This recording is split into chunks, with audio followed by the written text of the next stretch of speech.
Nakapulot ng bahagi ng granada ang isang lalaki sa Santa Ana, Maynila. Hanggang sa bigla na lang itong sumabog sa mukha ng biktima. Nagbabalik si Dave Abuel. Inaabangan ng lalaking rider na yan ang kanyang live-in partner nang makunan sa CCTV sa Santa Ana, Maynila nitong Lunes ng gabi. Kitang may kinakalikot siya habang naghihintay. Maya-maya bigla na lang sumabog ang bagay na hawak ng lalaki. Nagulat ang ilang tao sa paligid. Dito na tumakbo papunta sa lalaki ang kanyang live-in partner.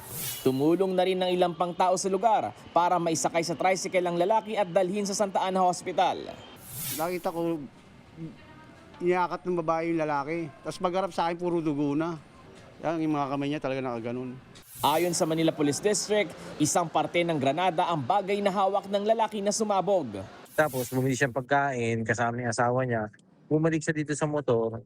Pinakialaman niya na yung napulot niya. Then eventually, yun nga, sumabog nga yung pinaka-fuse.